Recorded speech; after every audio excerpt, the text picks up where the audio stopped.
Hi, everybody, and welcome. I'm Ken Shuttleworth, the founding partner of Make Architects.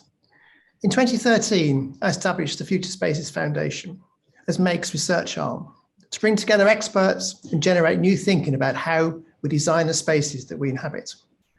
Over the years, we've explored topics including the future of the high street, urban connectivity, and loneliness in the built environment. But I can safely say that this year's programme, Building Natural Connections, is our most important yet. And we're absolutely delighted to be collaborating with the Cambridge Institute for Sustainability Leadership to deliver this. We wanted to partner with CISL for their world-renowned expertise and experience in bringing together business, government, and finance to create a more sustainable economy. Planning this webinar series with them has helped us to better understand the sustainability discourse from both a social, economic, and a global perspective. And at Make, we're looking forward to incorporating new lessons into our own practice. The timing, of course, couldn't be better with the latest IPCC report findings and COP26 in less than a month's time.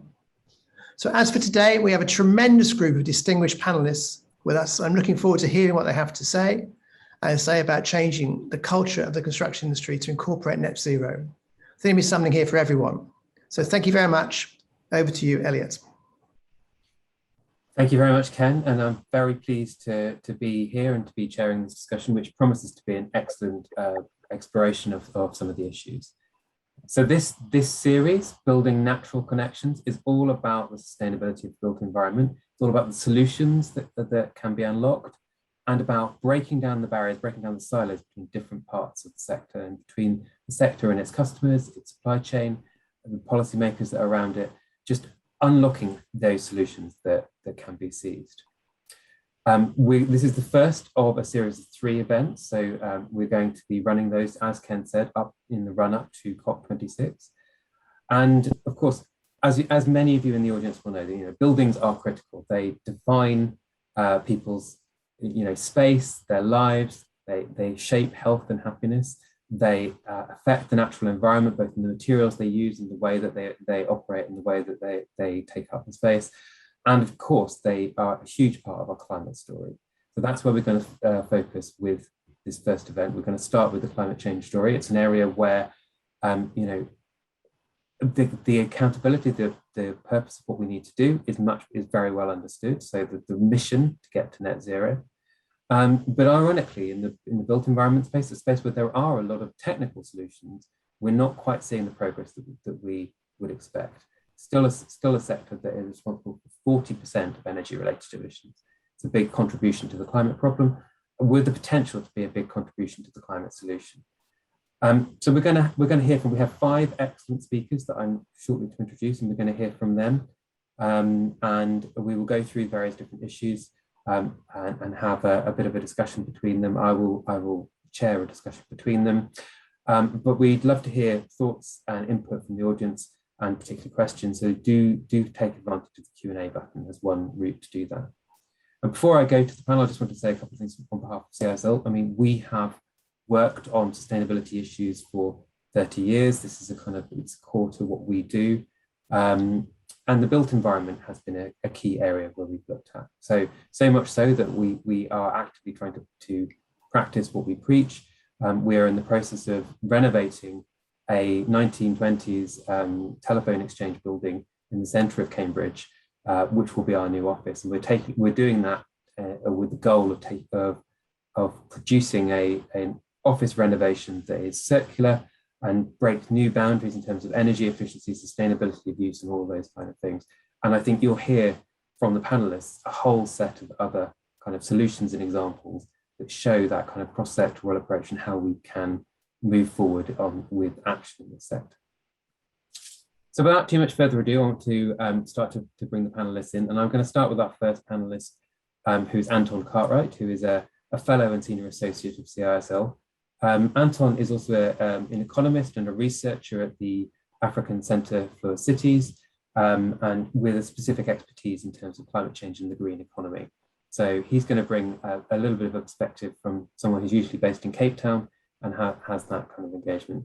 And we're going to go through the panel. We're just going to hear some initial sort of prompts, initial conversation starters from each of them. So Anton, over to you. Elliot, thank you so much. And what a treat to be speaking to this particular audience. Thank you for tuning in, and thanks for the platform. As an opening gambit, I suppose, and Elliot has already alluded to this, I'm normally based at the African Centre for Cities at the University of Cape Town. The clue as to what we do is in the title, but I'm not there at the moment. I'm actually in the UK.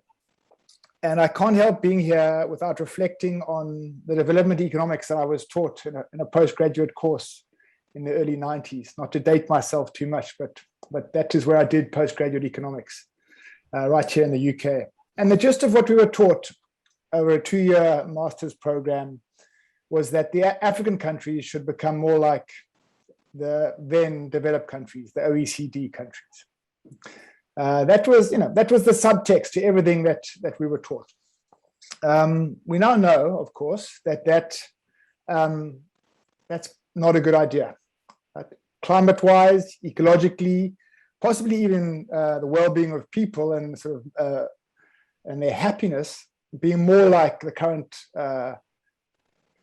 developed countries or rich countries, if you like, is not a good aspiration for developing countries to have. And happily, I think since the time that I did development economics, there's been a bit of a counter narrative that's emerged, perhaps most strongly from China, but even within African countries saying, no, actually, we want to be less like you. Okay, we want to do it our way. We want our own development pathways and our own identities, and we want to respect our culture and where we've come from. I think that's a necessary and a very good thing.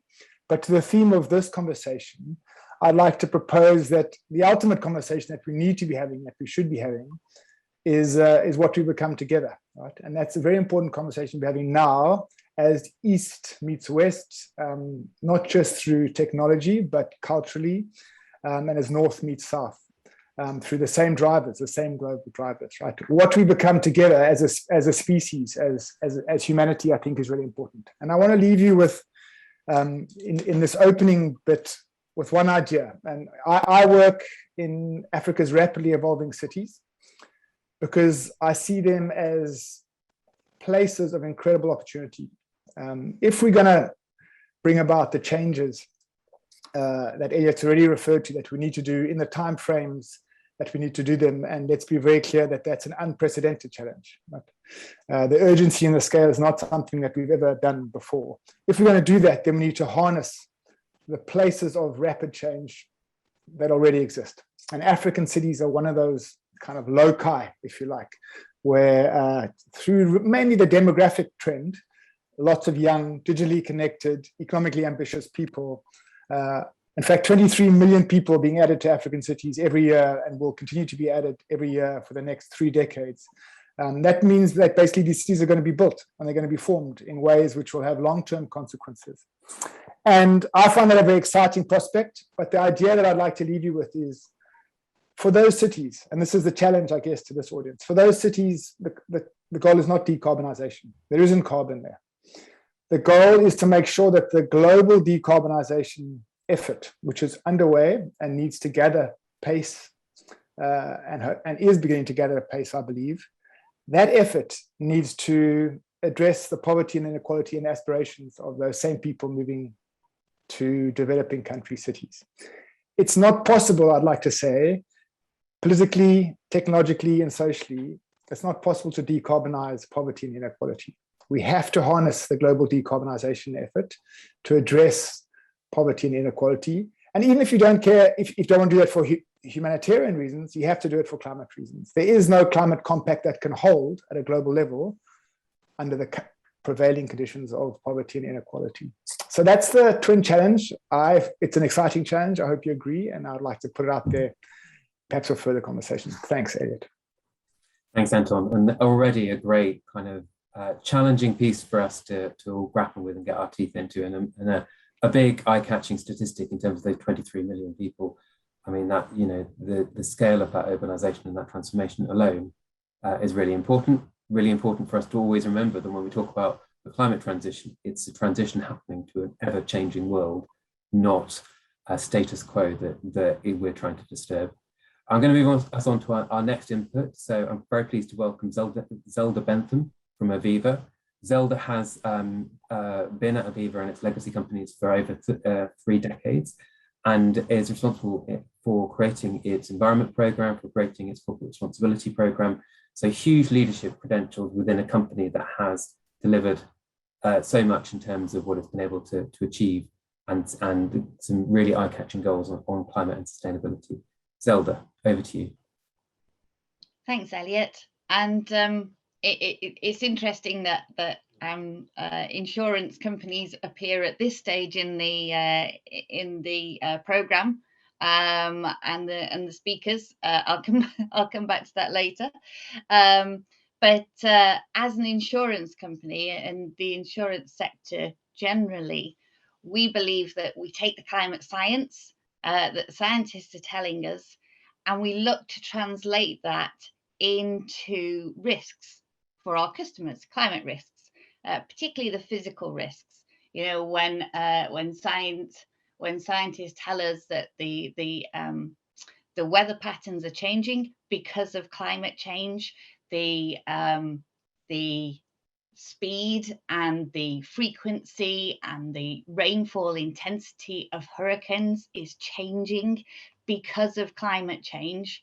We take all of that into account, and we look to translate that into climate risk for our customers. That can be done through pricing, but it can also be done through preventative measures that we can take and risk management.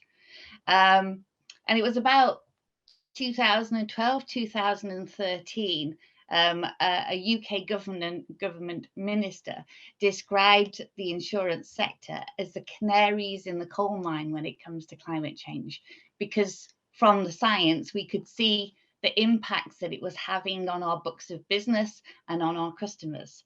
So we were kind of, you know, a warning shot. This is only going to get worse, and we need to do something about it. And we can do something about it. There's 3 aspects, as I mentioned, the physical piece. If we can be part of the design stage of a project before anything is built, at the planning stage, that would be really useful, both for us and our customers. One of my insurance colleagues described insurance as the flea on the tail of the dog, because basically you put everything in place, you build everything, you design everything, you get the investment in for it, and then somebody says, oh, we need to insure this. Let's go to an insurance company and transfer the risk that we have in this built infrastructure to somebody else, and the insurance company will take on the risk. So we are really an afterthought, which is great that we're here in the second provocation of this meeting, because we're moving up the agenda, which is great. But from an insurance company point of view, we need to move up the conversation, and we need to be involved in that design and the planning. We can help with what will prevent risk, what will mitigate risk, and of course it will help provide a better pricing of the risk as well, because if we can make the changes there before it's too late, then we can provide a better pricing for the risk. Another thing that we do as an investor, because we have an investment arm as well as a general insurance arm, is all the time we're looking for those investments that are sustainable, that are long term. We're a life company and provide pensions, and we will take money from our customers and we will invest that for 30 or 40 years. So the things that we're investing in need to be sustainable and need to provide a return, probably a modest return, but a good return over that long period of time. So we're intrinsically tied to the long-termism of both climate change and also of solutions that will provide a return for our customers. over their lifetime and will pay out at retirement. And then finally on that, we had a customer who was sitting around a round table in 2014. And she was a 20-year-old, and she said, look, I'll be paying into my pension for the next 40 years. I want to create a future I want to retire into. And this can only be done through investing in the right kind of investments. And those would be, you know, long-term infrastructure, long-term real economy assets. So, as I say, we're intrinsically linked to the real economy and supporting that through different elements. And we would just like to be part of the conversation, maybe at an earlier stage than we are at the moment. Thank you, Zelda. I'm interpreting that and maybe as a veiled request to be first next time, but no, a really important point, I tease. And I think some of the points, you know, I think that there's something really interesting about the investment point, particularly in the context of today, where, you know, so much money is locked up in the built environment. I'm going to move us on to our next input. So we're very pleased to have Carolina Urrutia from the Mayor's Office of Bogota.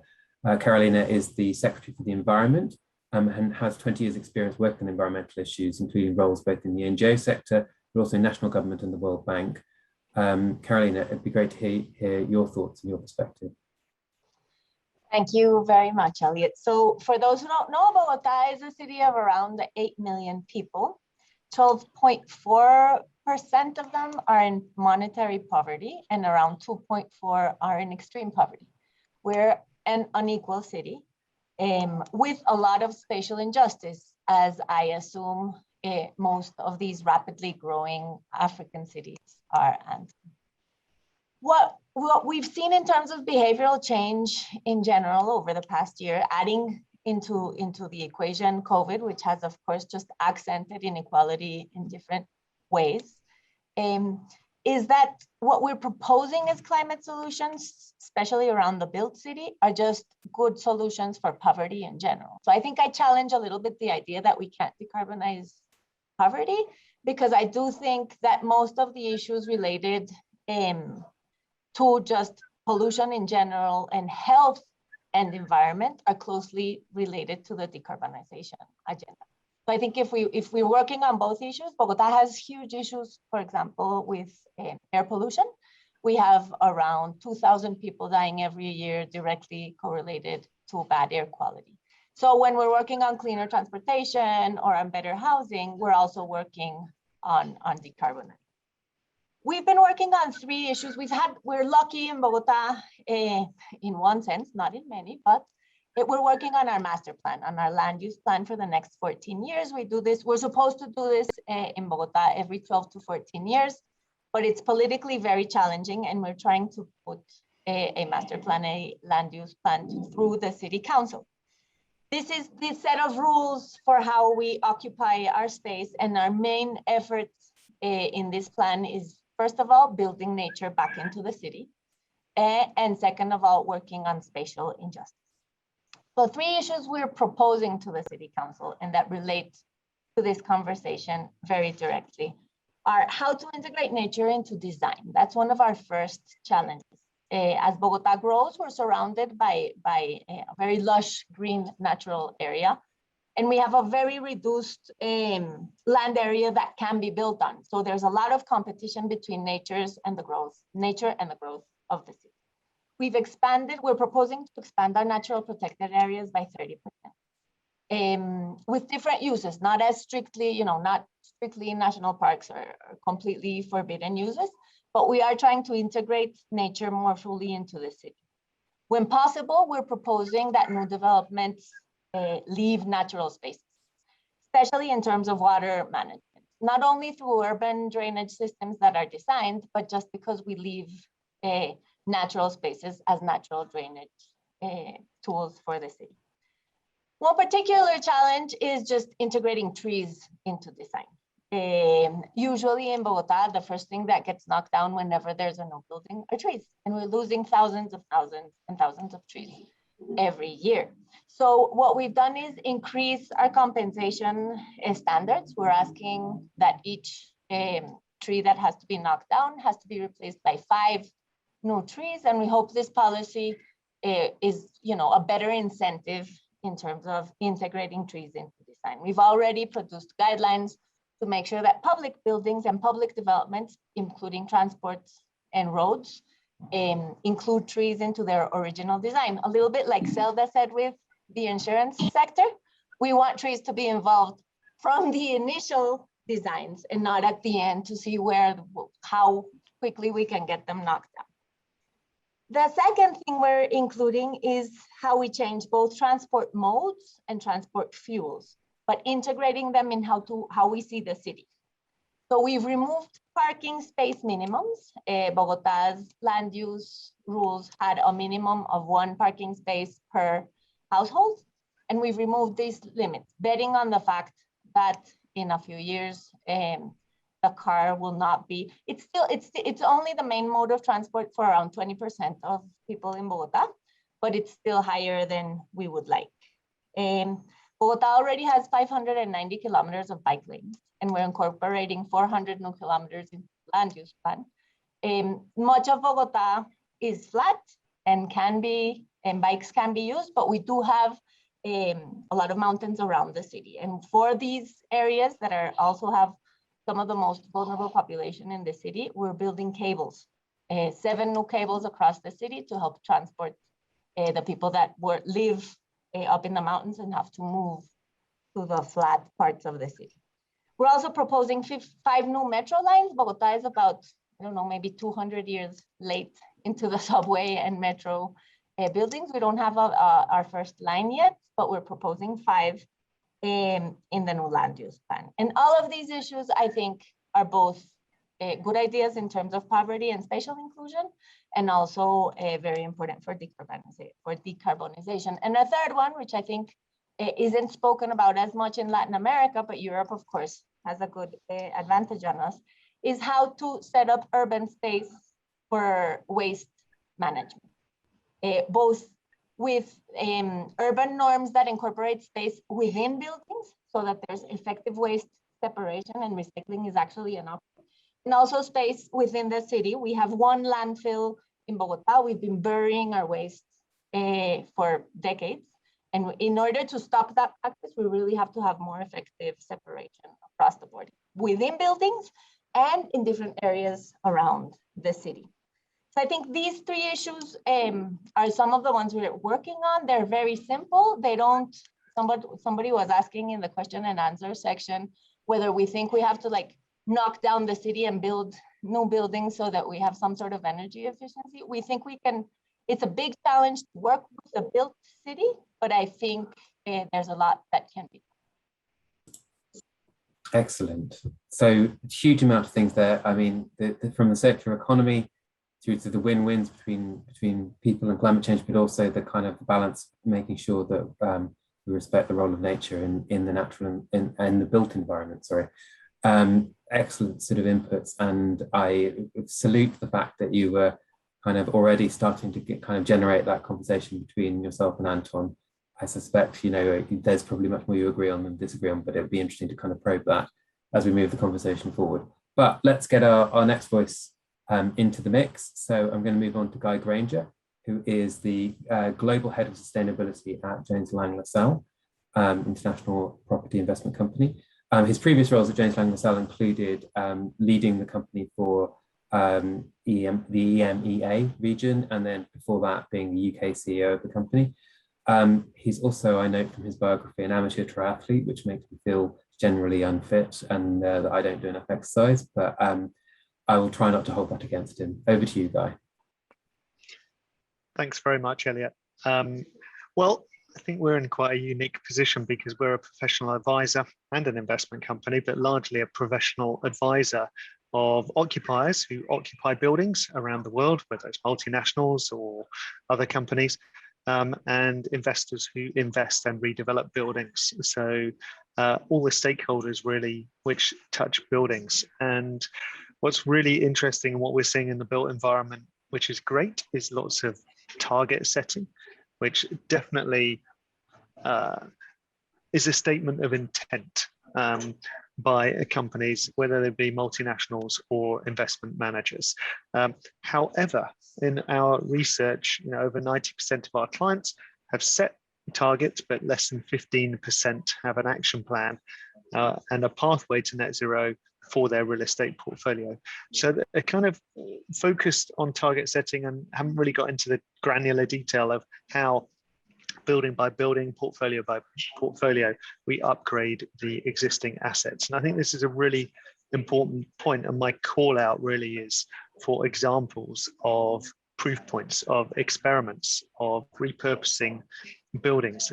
We manage 5 billion square feet of buildings or 500 million square meters of buildings. We've got a lot of data, but there's not much evidence yet of the repurposing that needs to be done. And if we put it into context, actually in the Northern Hemisphere or Europe and North America, the 70% of the buildings that are currently here will still be here in 2050. So if we're going to repurpose that stock, that is approximately 5% per annum. So my main ask to owners or occupiers of buildings is, next year, will you be repurposing 5% of your assets? Because that's what we need to do.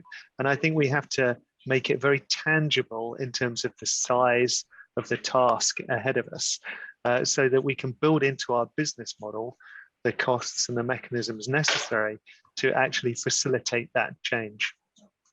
And I agree with Carolina, actually, that mainly this is about repurposing existing buildings. Yes, it's about new green buildings as well, because not everything can be repurposed. And in some areas of development and cities development, we need new buildings. But new buildings are not the only solution. We have to consider our existing buildings, particularly the very old ones that are protected in many cities around the world. They're some of the hardest to repurpose, and they come with the biggest price tag in terms of repurposing. For most of our clients, the reason they're not doing more is because it costs too much. Well, if it costs too much, there's something wrong with the model systematically that we need to address.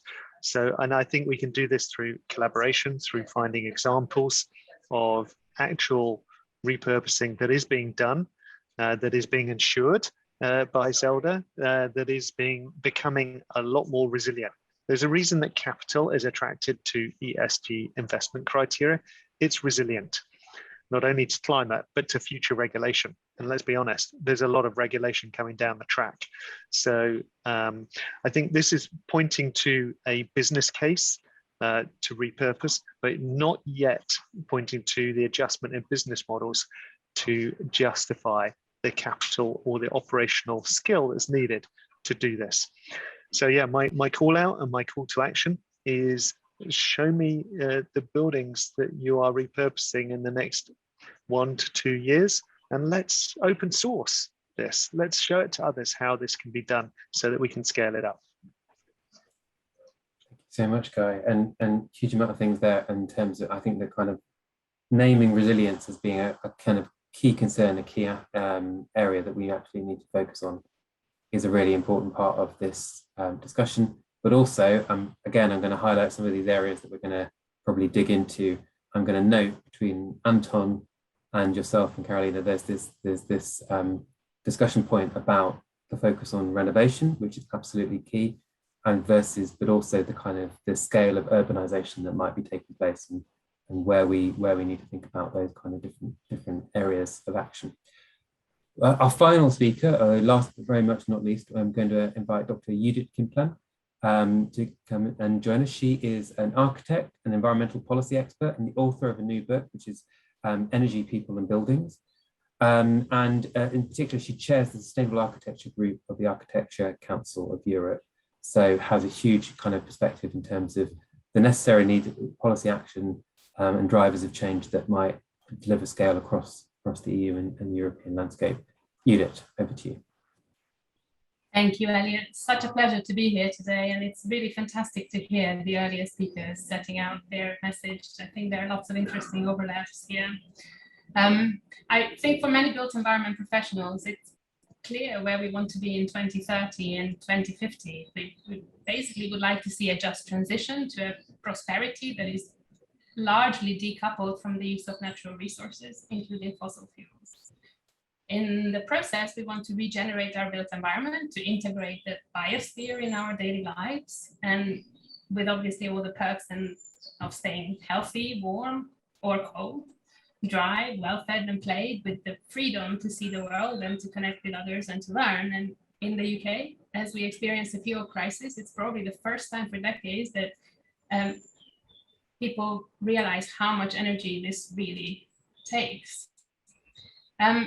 So what we do know is that we are going to have to rethink everything to be able to make the switch from a short to a long-term investment cycle, to make it compelling for individuals, for industry, and for policymakers. We'll also have to innovate fast and with as few casualties as possible. So we'll need feedback loops to quickly ascertain what works well and what doesn't. We would really not like to replicate natural selection here. For example, we know that we are about to invest hundreds of billions in making the built environment use less energy to run urgently, because despite 20 years of increasingly onerous legislation, we have not made even a discernible dent in the way in which we use buildings. So much so that reductions in carbon emissions from buildings have so far been mainly due to the decarbonization of our energy sources and not so much from the improvements we have made to buildings. So we need to focus on our existing stock, as Guy says, as much as most of our emissions are from there. And most of the buildings, again, 70% plus of our 2050 building stock is already in place. So replacing a building with a new one is almost always more carbon intensive than retrofitting it, even if it's currently less profitable. But we do want to make sure that this unprecedented investment really helps kickstart a more circular use of resources and adds little or as little as possible extra emissions in the atmosphere as possible. So what we'd like to see most is a direct link between real environmental performance and value. So currently, in the property sector, energy and resource efficiency have only a marginal impact on value. So what we, as the Architects Council, we are proposing basically two approaches: accountability for actual delivery and performance, so that we do not miss out on the quality and human factors. The other approach is to embed better performance in the spatial, functional, and aesthetic reconfiguration. Ideally, we'll do both and more. But I think in the built environment sector, there's a tendency to treat retrofit as an elemental process. So cover buildings in duvets and put some good technical kit in and some smart systems to run them, and we're done. But buildings are much more complex systems, and we must be mindful of technology in buildings being a major source of the performance gap. So what we expect and what actually happens on the ground is a wholly different story. It's worth bearing in mind that there is more interface design in a mobile phone these days than in an entire 10,000 square meter office building. So I'm really all for introducing the field of UX design or user experience design into architecture. My question for the audience and the panel is whether designing for people and introducing accountability for operational and whole life carbon will actually inspire investment in an architecture that is hopefully is a game changer for resetting our relationship to the environment. Are we able to meet this design challenge, that we change our relationship from parasity to one?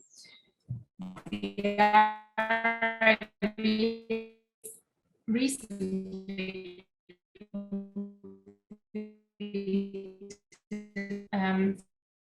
concludes that industry is really ready for this change. And our book, as Elliot mentioned, shares best practice examples and guidance on any field is important so that we can scale up and those makers can rise to the challenge too. And how can we help them to make these changes happen? Over to you, Elliot. Thank you, Judith. I think we might be having a slight difficulty in receiving you. And so I think you might be having a little bit of internet issues at your end. We might get you to turn your video off just to kind of, so we can at least hear you very clearly. But some great points. And I think the point about real value or real performance on the ground, and also the point about investment cycles. I feel like there's a lot of synergy and lots of kind of overlap and interesting points that we can draw out. Now, it'd be good to, I want to kind of go back and pick up some of those threads from the panelists. But before I do, we've already got some great inputs and indeed some answered questions from the audience, and keep that coming, keep that flowing. But I'd love to get a sense of who we've got in the audience. So we know that we had a good variety of people registered.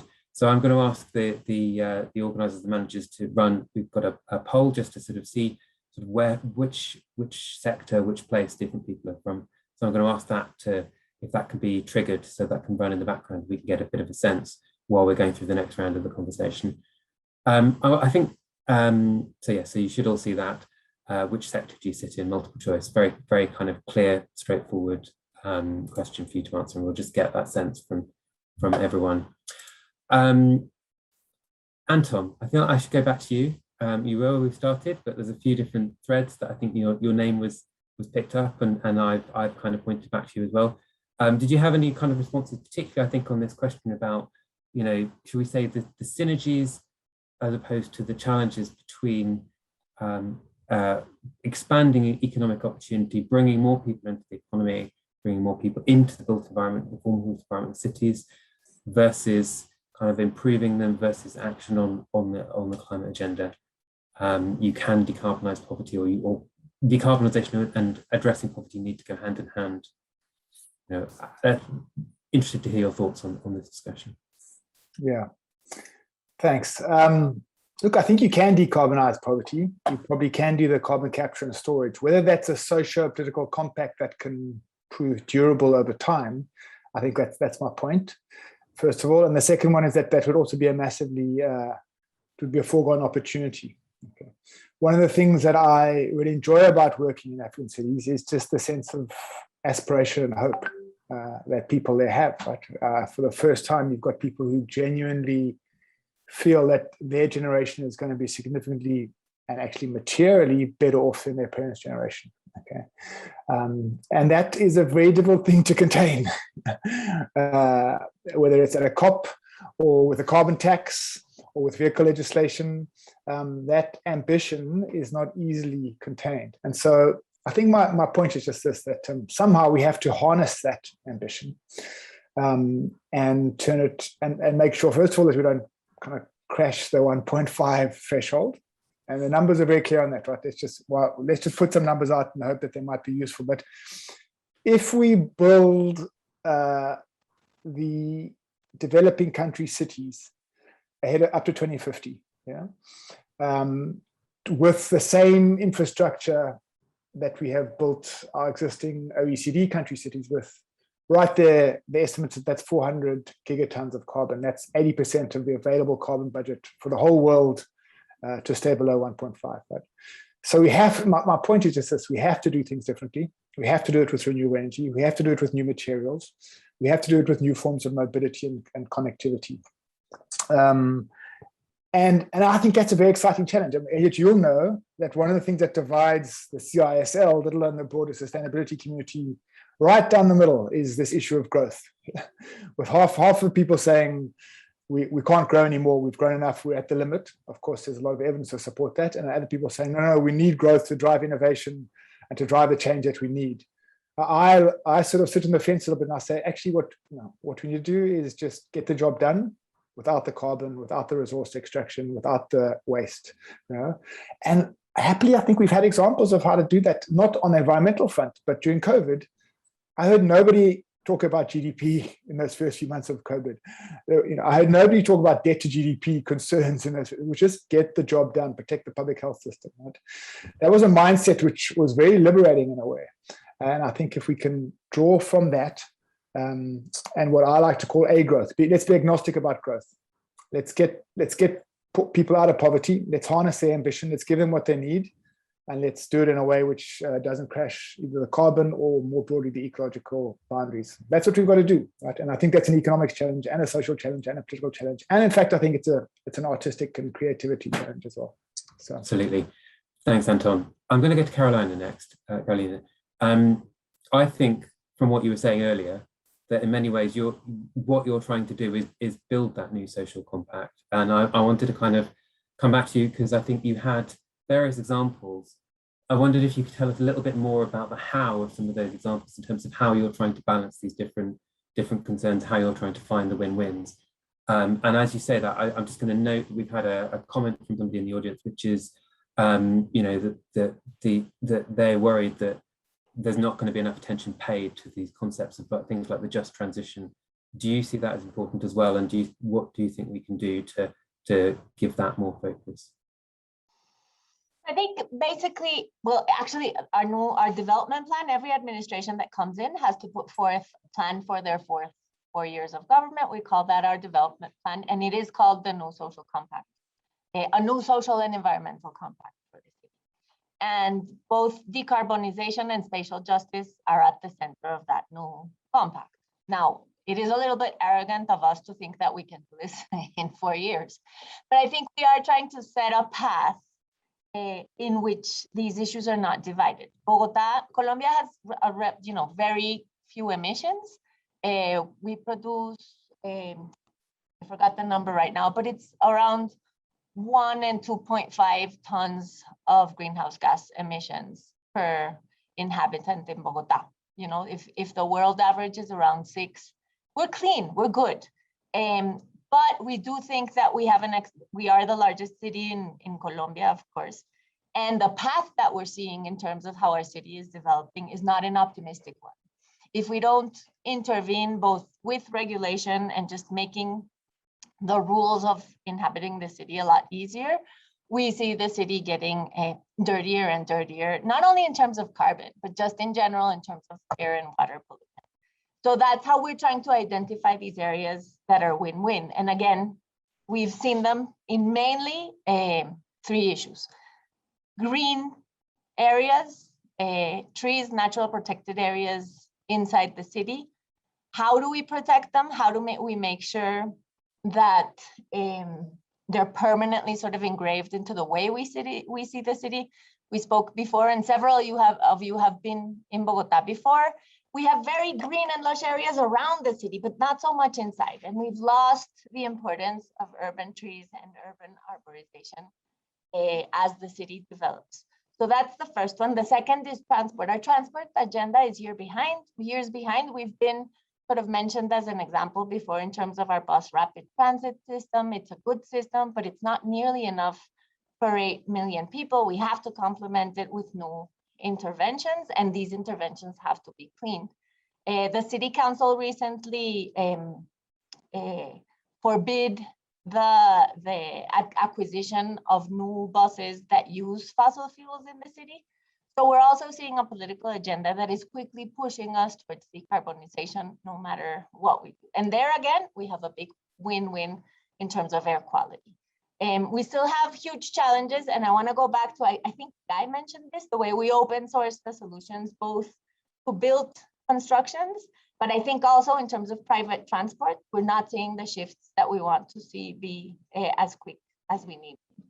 And the third one is waste management. Again, as in many cities, probably in Africa, and I know in Latin America, our waste management, sort of the use of technology is decades behind. And the cultural change needed for the use of technology and just in general for a circular economy is a huge challenge. But we are seeing the appetite in society to make these changes.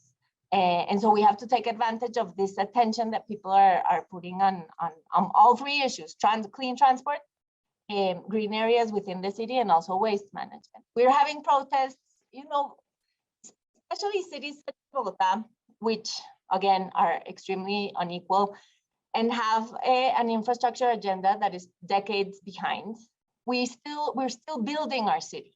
And as we build our city, we are also the environmental authority, so I authorize every intervention in the city's trees. We do all the permits for the city, and we have complaints every time we go about even knocking down a bush.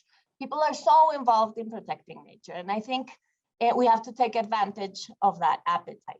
I think there's also a side issue that is, and it has a lot to do with the way we think of compensation and the way we've thought of environmental policy up to today. And I think in terms of the climate emergency, people are just thinking that compensation is morally unfair. You can't knock down trees or a forest just because you're going to plant a new one. And I think that poses enormous challenges in terms of the new buildings and the new infrastructure we need for clean transport and for cleaner buildings. Because if we are going to build new sort of cleaner spaces in the city, we're going to have to transform the existing spaces. And it's going to be very hard to make that argument as people kind of defend what we already have.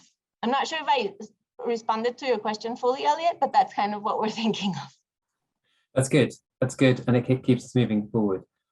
Before we go to the next thing, I wonder if we can close the poll and just get a sort of sense of the respondents, just to see how people break up. So I'm going to hope that the organizer can trigger that and we can get the respondents. So we've got a lot of the audience from the business community. So that's good. I think we're talking about business, we're talking about the business incentives and the business cycle.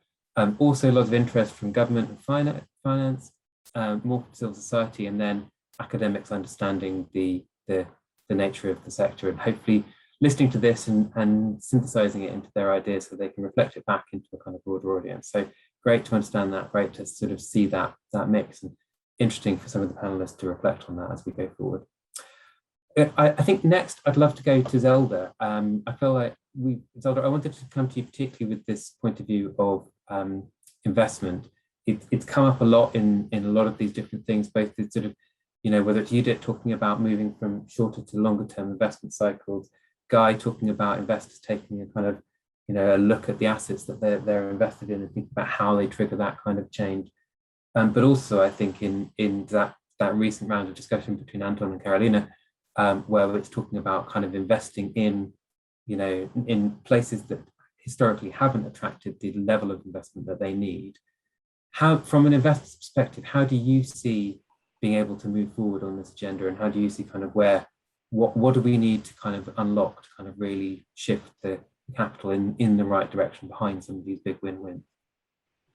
Yeah, we're in complete agreement with you in terms of the fact that, firstly, we need to invest in the real economy as investors, and infrastructure, real assets, real estate, it is one of those things that we aim to invest in, because as I said before, it provides long-term returns for our customers, which is what we need.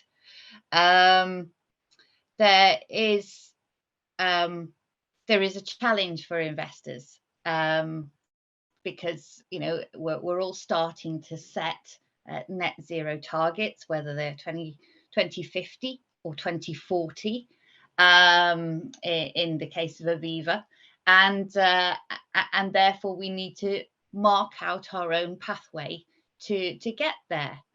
But we realise that you can't exclude areas of the economy in order to reduce your own carbon footprint, in order to get to net zero yourself. Because yes, you can do that, but at the end of the day, you're not investing in anything, because you've excluded everything, because everything has a carbon footprint. So what we look to do is engage in those companies, with those companies that we are investing in, to get them to move, to get them to start transitioning to net zero. And from a real assets point of view, we look to engage and we look to invest in those existing buildings and infrastructure, and work out how we can bring those through the transition and transition them to green. Because, you know, like, as everyone else has said on this call, it's better to look at retrofits where possible and to green those existing buildings rather than to build new, because of the impact, the carbon impact, but also the natural environment impact. You know, why use more land when we have land there that's available to reform and to bring up to standard in terms of net zero. And just a really small example of that we've done in our own operations, we have put solar carports on our car parks. A couple in the UK so far. The latest one that we've done provides renewable electricity for our building. We also have battery storage. So on those not so sunny days, it's in Scotland, so there aren't a load of sunny days up there, but we can store the additional energy and use it accordingly. And then also, you know, the infrastructure for EV charging, we've built that into the carports as well. So we'd much prefer to put solar arrays on already built on landscape than putting them in a field somewhere that field could be used for you know, agriculture and other purposes. So very much kind of let's invest in the brown, let's retrofit it, let's move it to green, move it to low carbon going forwards. And we believe that will provide a better investment return than investing in new. Thank you, Zelda. That's really helpful. I'm going to move. I want to go back to Judith, just on this topic of investment, but also I think there is something really interesting. There was an interesting question from the audience about, is there, so I feel like this theme of circularity, renovation, using circular materials has come up quite a lot. And there's a specific question about, is there any legislation being proposed to upcycle recyclable materials? And I wonder, from your perspective, in terms of engaging with that policy landscape, if you had any thoughts about that. So reflections on the conversation so far in terms of investment, and that question around kind of new legislation that will kind of shift the dial on some of this stuff. Yes, absolutely. I can't speak globally, but I can certainly speak about what happens in the European Union. And there we are very actively developing with the World GBC, World Green Building Council's a whole life carbon roadmap that will help us all, that makes the case for what needs to go into that. Can you hear me, or is it? Yeah. What needs to go into legislation, what needs to go into procurement, what needs to go into product legislation, and also what it means for local authorities and planning. Because one of the things that, you know, we talk about upcycling materials, it's really important to realize that when you take materials out of buildings, in order to reuse them, you have to store them somewhere. And once you've stored them, somebody has to come and certify them, and then you have to put them on that kind of internet platform where you can deliver them to a new site. And so it involves a great deal of local authority investment and work. So what we are trying to do with the Circular Economy Action Plan in the EU is to recognize these challenges and to invest in research and create new policies that will encourage these happening on the ground. I just wanted to say something quickly in response to Carolina's point, that what happens in local communities is really, it's so exciting to hear what you're doing in Bogota around greening the city, because I happen to run a local residents association in London, but the concerns are pretty much the same. Local people self-organize around the green public realm that's safe, and helps them stay healthy. They also and around waste management. So what we're not doing, so a lot of EU legislation is trying to encourage energy efficiency retrofits. Now, that's not something local communities feel really strongly about. But because they have these self-organized networks for the public realm, there is nothing wrong with offering them architectural advice, engineering advice, landscaping advice, legal advice, to be able to reimagine their local neighborhoods, pair them up with developers, take the underused and brown sites, and help draw up, reimagine what that neighborhood might look like and how that new investment might actually fund the energy efficiency refurb and the restoration of the green public realm. And so in the EU, the policy mechanism for this is the local one-stop shops. It's just an acronym. But yeah, I'd be interested to hear what the others think about that.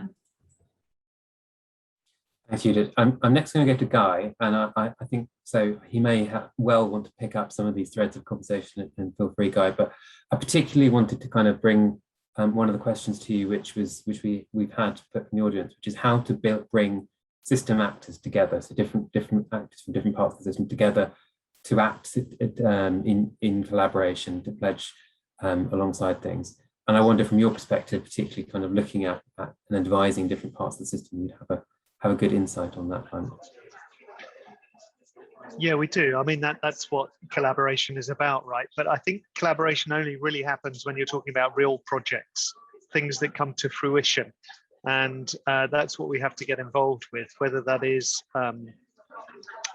different parts of the supply chain coming together, or occupiers and investors and public authorities coming together. There are real synergies there, but it can only play out through a live project. And the collaborations that we've seen working the best are the ones that kind of guarantee kind of future collaboration thereafter. In other words, it's not a one-off. And I think there is got to be, when we talk about circularity, I think that's really, really important. There's loads of focus on carbon at the moment, but creating a circular economy is something that we have to get towards. And there are lots of stakeholders involved in that, but you can only do it by creating the demand, because once you create the demand, you can instill that within the design so that things can be upcycled, right? Because you know where it's going afterwards. And so I think regulation is great for kind of kickstarting some of this, but there's also a huge education piece around circularity, which needs to go into demand creation. And where I've seen it best be done, the Netherlands has some really good examples of this in development, is a sort of cradle to grave or cradle to cradle evolution of buildings, where you hook the supply chain in not only for one project, but for several projects thereafter. So they're brought into the process. So if you fail first time, you will succeed the next time. But that underwrite of future continuation of business enables innovation to happen while you create. It enables design to happen, which will match demand for now, but also demand for tomorrow. And I think it was said earlier, we need to get longer term horizons over all of this, but we need short-term outcomes and experiments to sort of be proof points so that we can then build on that. But I really feel that whilst the focus is on carbon now, and particularly a shift in energy, it will move to circularity. And once it does, that will involve significantly more collaboration and significantly more thought about demand generation and design.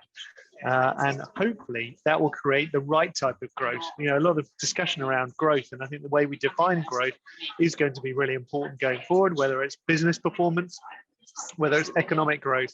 There are new criteria we've thrown in. Previously, we've been used to a financial model, which is why GDP was the sort of go-to barometer. And, you know, I'm not as hopeful as Anton, because I've got a terrible sinking feeling that we'll revert to norm and use GDP as a kind of barometer. And I really hope we don't do that, because that is a financial and economic barometer, which does not include really the E and the S side of things. And we need to incorporate KPIs and growth barometers and benchmarks, which include E and S, and not just the financial side of things. So, you know, the creation of public spaces in cities in Bogota and places like that are extremely valuable, but they might not have the economic output that a GDP measure would show. So we really need to start incorporating that. So collaboration on real projects is where I think it can happen. Excellent. And I think, Zelda, it'd be really interesting to hear your perspective on some of this as well. I think this question of collaboration on real projects and how you get different actors together.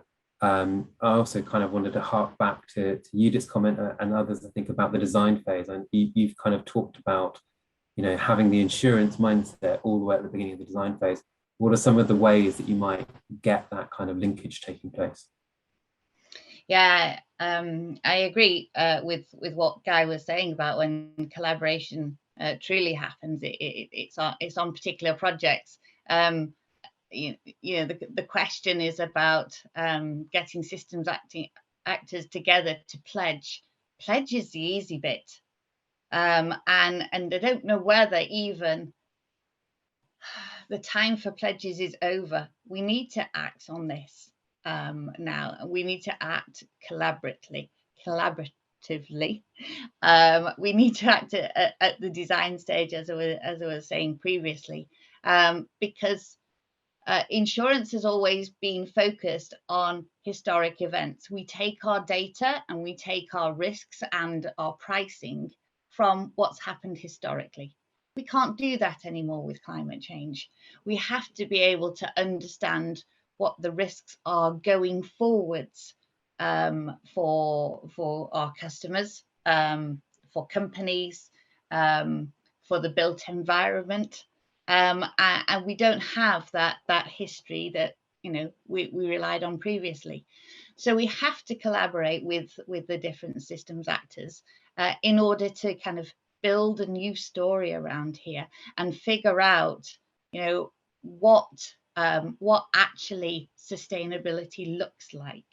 You know, we have talked previously in terms of the new technologies that come along, and they come along and you know, we insure them, and the first few years they're a bit ropey, and they do work and they don't work, and the whole insurance market puts the pricing up because there's claims that are made, and you have to kind of reach a new norm with these kind of technologies. But if we're in on the design stage, if there's full testing that's done, if we can understand what will happen in terms of future climate. You know, one thing that we've experienced in London just in July was flash floods, and they've happened where they've never happened before, and completely unforeseen. But we need to kind of build those things into our business models. You know, just because an area of land hasn't flooded for the last 50 years, that doesn't mean to say that going forwards it won't do. So it's really understanding how the design and the build of a particular infrastructure or building will impact that landscape, and to build in allowances and risk prevention measures in order that, you know, anything that happens going forward, it will be resilient to the effects of climate change that are coming upon us. A few years ago, Standard & Poor's did a study on country resilience to climate change, and it scored different countries in terms of their credit rating. And they said one of the tools to increase credit rating was the provision of insurance for the infrastructure. So we're also a tool, we're also an enabler for growth and for the economy going forwards. But we need to be involved in those conversations, as I say, at that design stage, and looking forward to collaborate with whoever wants to. But yeah, let's do it sooner rather than later. Thank you, Zelda. Carolina, I wanted to come back to you. I think I think you touched on this, but it'd be really interesting to hear your thoughts on, what Zelda was just talking about in terms of resilience. How much you're hearing that from within the city as something to focus on, as something that people are concerned about going forward. And then slightly parallel to that, so we're talking about this theme of collaboration. Where do you see the benefits of collaboration with the private sector, with others, and where do you see kind of quite demarcated responsibilities? You're on mute. Thanks. I think as probably many of you, I've lived in different cities that have different resilience challenges. I lived in Mexico for a long time, and their water scarcity issues are perhaps what concerns them the most in climate change. We have more of flooding issues and probably water quality issues going forward, and forest fires, and a shift in our food security scenarios. And I see different responses to the different climate scenarios in terms of how to build resilience. To be honest with you, I still see many of the private sector actors in construction thinking that infrastructure challenges and resilience can just be built by good engineering. That the idea that we need more space for water, more space for nature is still a very tough sell. And the arguments are, of course, politically very challenging because, making a space in the city more scarce means making, building a little more expensive. And in a city with poverty issues, such as Bogota, that's a discussion that's really hard. I'm not, of course, you're the architect. I'm a political scientist. It's very hard to have an opinion on this, but I'm not really convinced that we can fix everything with technology and infrastructure. I think we honestly, and I think we've seen this in Europe across the summer. It's not an issue about how good our engineers or our buildings are. It's just that we're going to see such different things, flash floods in places where we haven't seen them before. Or everything we're going to see with climate change. And so we're really trying to make an argument against the idea that magically technology and engineering are going to solve all our problems in terms of construction, and just have an honest conversation about how and why we need more space for nature. And that's a good idea for poverty and for social issues and for mental health. And I think for everybody that spent, we had very strict lockdowns in Bogota for months and months. And we spent too much time away from nature. And I think for many people, the argument that we need better access to better nature is also a very valid one. But on the construction and the private sector side, I'm still seeing a conversation that's all about the equivalent of the GDP conversation. Like how are we going to build the housing we need? We have a shortage of about 1.5 million homes in Bogota. Lots of them are going to have to leave the city. There's not, we do have the space for them, but a lot of it is in urban renovation, which takes us back to the issue of repurposing, and perhaps how I see collaboration being such an important part of it. If we're going to repurpose and if we're going to upcycle materials, we already have a law in Colombia where we have to use around 20% recycled or upcycled materials in every new building. Again, lots of that has to be solved not only with the regulation, but as Judith said, with the idea that we need space. We need space to hold these materials, and also going to collaboration. I think when we're talking about who's going to inspect these materials to make sure that they're the grade of quality that we need, I see insurance as a big actor. Government, especially weaker governments like the ones in our countries, aren't going to be able to do that, the whole inspection to make sure that recycled materials are up to standard. But insurance companies can probably be more interested in reducing the risks of the new building. So these sort of collaborations, it may be very interesting in the short term. And I always go back to, there are spatial issues involved across the board. We need space to recycle. We need space for the circular economy. It's not just the ideas. We need spaces in cities where these issues are actually materialized. On the other hand, just quickly on collaboration, Colombia and Bogota are also very far behind with the whole asbestos discussion. Asbestos is right? This is the way we say this, yes. It only became illegal to build with asbestos 2 years ago. And as we repurpose the city, we're facing huge challenges of how to handle all the asbestos that we're tearing down. With an informal economy of around 50 or 60%, lots of the people that pick up construction residues or waste are actually, people on the streets with carts. There's very little we can do to make sure that they follow protocols for asbestos management. Again, issues that we are far behind on in developing or middle income countries, and that we have to sort of catch up in 20 years, in 10 years, in 2 years with what has been happening in other cities over the past 200 years. But right now we're working with universities on putting out these protocols really quickly and trying to figure out how we can use smaller scale economies and collaborative economies to have better solutions using crowdsourcing or sort of Ubers for waste management and asbestos control to figure out how we can do this the right way. But repurposing requires more effort and more collaboration than just building new.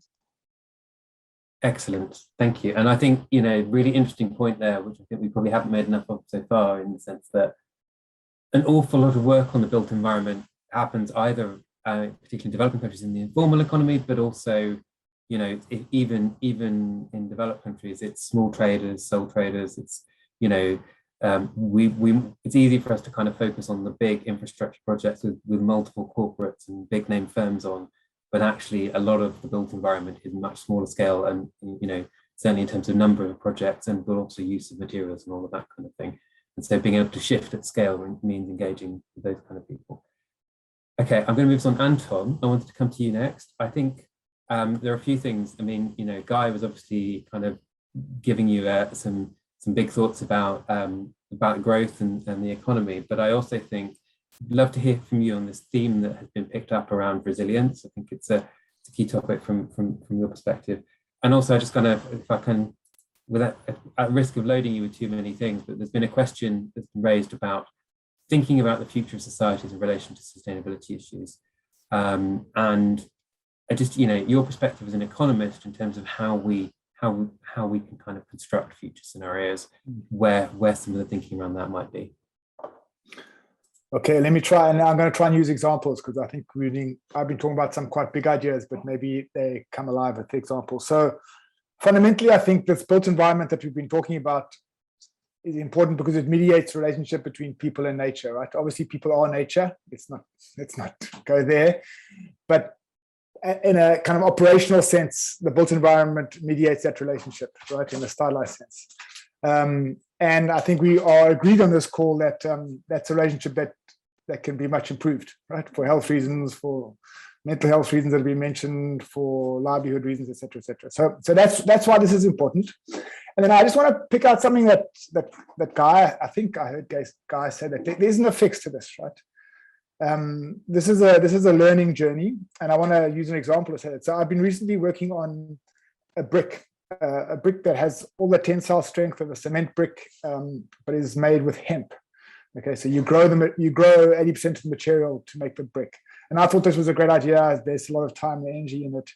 Turns out that the binder that you need to make the hemp brick strong enough to build with is actually makes the brick as carbon intensive as a cement brick. Okay, so now we know, right? I didn't see that coming, but that's okay, because now we can work on the binder, right? And so there isn't this is a learning journey, right? And we didn't know that before, and we're going to make a lot of mistakes, but let's not lose our orientation. And then the other example that I really want to bring in here, because it's one that I hope will resonate. And this is, I hope that there's some people in the call anyway who would have heard the term day zero. You'll excuse me while I quieten my pet behind me here. But day zero, sorry, let me just let him out. I don't know what he's hearing me talk. Day zero in Cape Town was our drought, right? We had a terrible drought 5 years ago. I think it made national news. And yeah, So a lot of work after that. Should we do desalination? Do we build more dams? It turns out that the best way to secure additional water in Cape Town is to go out of the city into the water catchments, right? And to look at the quality of those catchments, and particularly to take out invasive, what we call invasive alien plants, trees that shouldn't be there are spreading rapidly and sucking up a lot of water in the process. It's a great idea. We did the maths on it. It's an order of magnitude cheaper than desalination. And you get about the same amount of water back in with a much shorter lead time. Okay, it didn't fly, right? Because it's a very difficult thing to invest in. It's much easier to invest and insure, underwrite, and construct a dam or a desalination plant. So we understand those reasons. It didn't fly until the lockdown, because we were able to create the type of work that relatively poor people in the city of Cape Town, and it's a very unequal city, could do. It was outdoor work. It was safe. It was relatively low skilled. It was linked to a sense of place. And it was local, right? And so we got it going then, and it's now proving its worth as a water security project, right? But it's, for me, a very nice illustrative example of how you can bring people to this interface between the economy and the built environment and their needs. Yeah, and sometimes you get the result you want for the reasons that you weren't expecting. We couldn't bank it until, actually, ironically, until COVID had happened and there was a lockdown and there was a desperate push to try and create work for unemployed people. So you got to keep trying, and sometimes you get breakthroughs that you weren't expecting. Thanks. Thanks, Anton. Edith, I'm going to come to you next. I think I'm really interested. We've been kind of quizzing you, I think, on in your role as an environmental policy expert and your chairmanship of the kind of sustainable architecture group. But I think I wanted to almost talk to you as an architect, because I feel like there's quite a lot of questions. So, Carolina mentioned this kind of like, is the kind of perspective of an architect kind of leap to the technical solution? But we're also getting questions from the audience, such as, what do you do if a client has no interest in reducing carbon? Do you still take the project? How, as an architect, do you support the circular economy? And how do you take people along with you? And I just wondered if you could share sort of insights that you might have from playing that role, and how you kind of introduce some of these concepts, sort of bring people with you on this journey. I think this is a really interesting question, Elliot, and also relates a little bit to what Zelda has been describing and what others have been alluding to in terms of the insurance of works. What we find really helpful is to begin to talk to clients very early on about what you're intending to do. So every client wants to get value for money. Now, there are some things that are absolutely essential to meet building regulations, but there are others that would go beyond all of that. How do you persuade clients to choose the more expensive materials? How do you persuade clients to do to opt for a different way of construction than they are used to?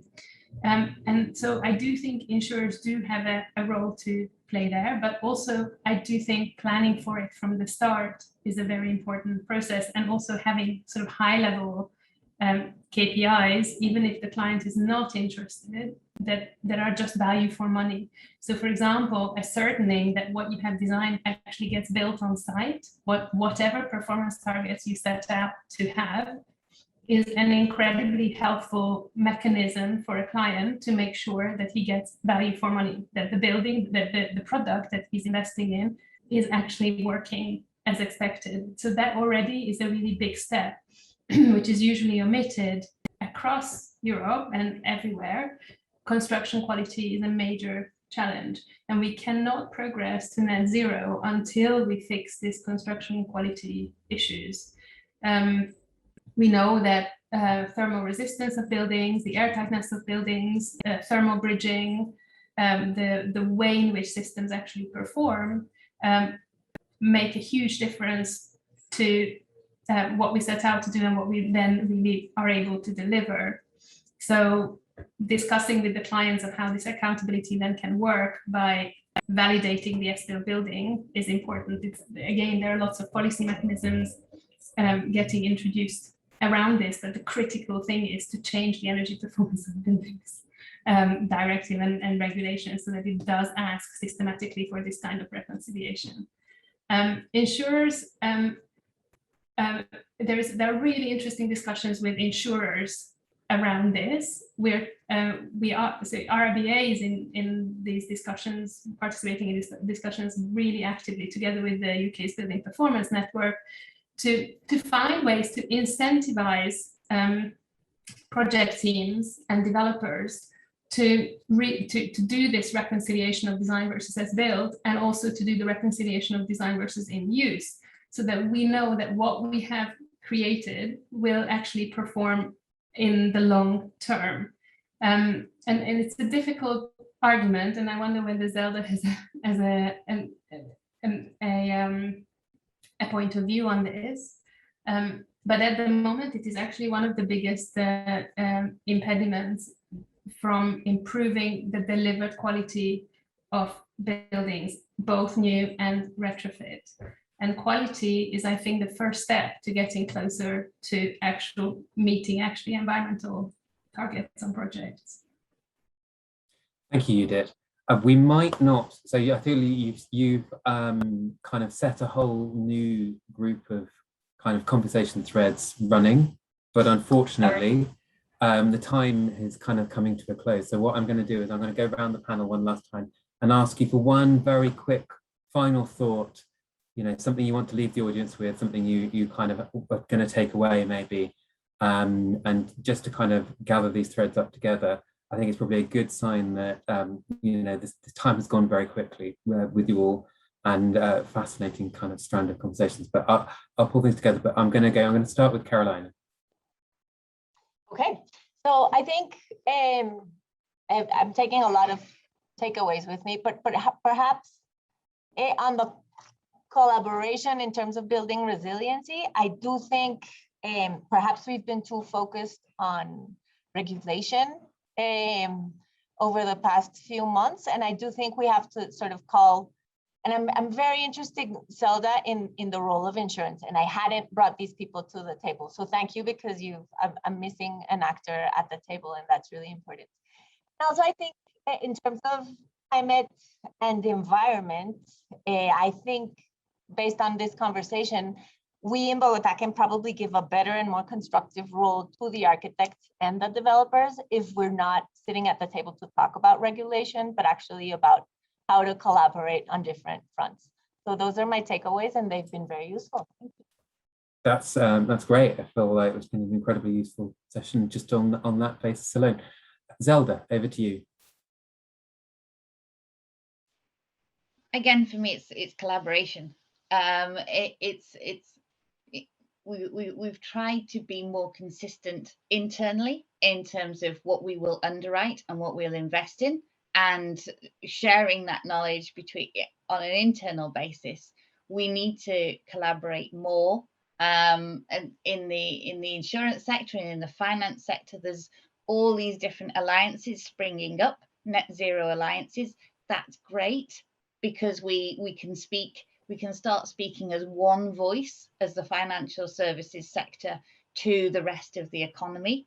And set those standards and have those better discussions with different areas of the economy, but also the collaboration up the supply chain, through the whole built environment value chain. We would really look forward to having those conversations going forwards. Very good. Guy, I'd like to come to you next.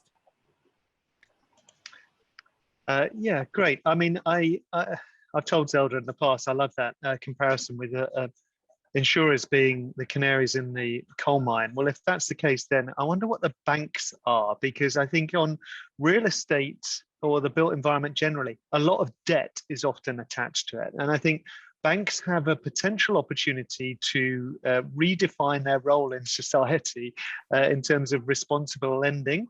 And that will trigger a whole different change in behavior, which means we don't have to rely on regulation, because you kind of can't get a loan on a built environment situation unless you're doing responsible things to it. So I think they've got a really interesting role to play.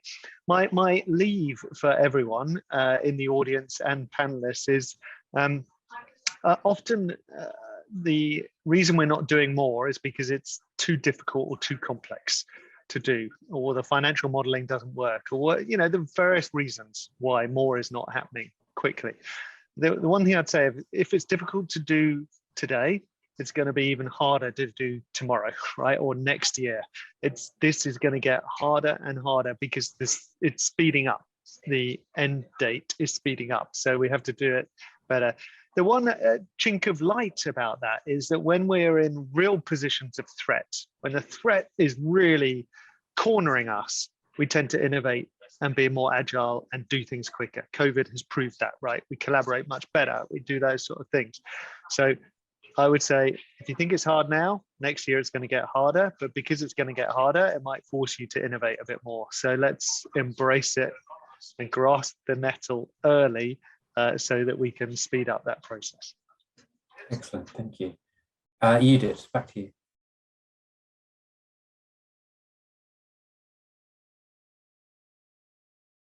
I think you're still muted. Yeah.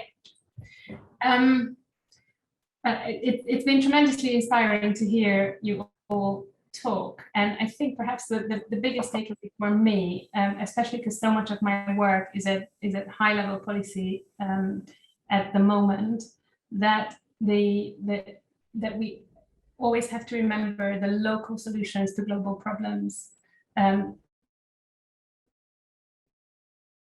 are critical and sort of come closer together, so that policy supports the local level innovation is really the most critical thing, and also that local innovation finds itself supported by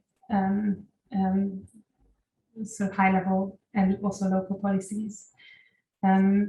It's really inspiring to hear about all the case studies that you have mentioned, and I think the Architects Council, our main goal over the next year or so is to bring together a collection of case studies of buildings that aren't just architecturally innovative and inspiring, but also perform, because as Guy says, you have to have the projects to get people thinking. Excellent. And Anton, last word to you.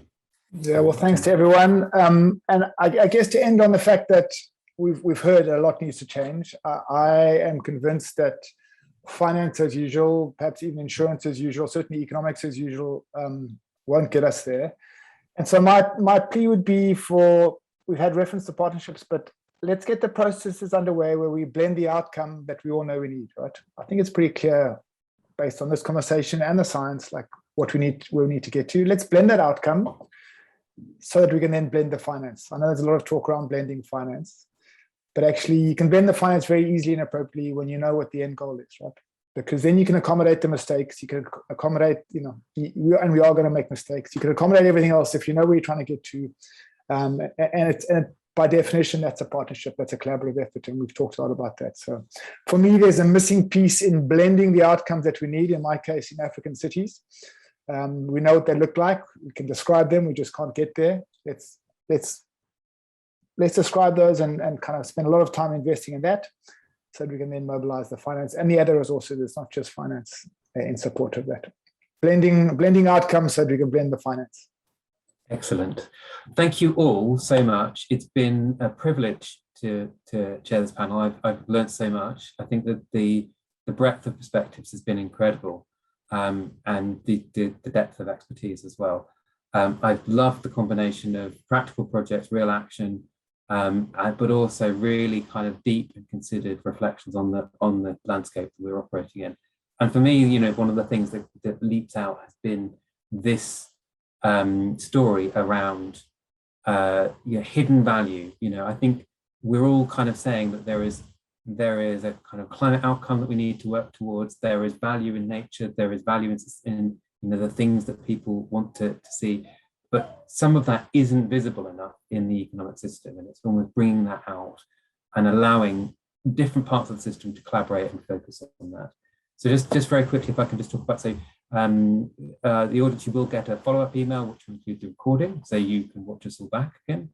And then, of course, we will have further webinars in this series. Next one We'll have a strong finance race. Guy will be pleased to hear that banks will be firmly in the lens. We'll be talking about banking on bio-resilience, also building on that theme of resilience.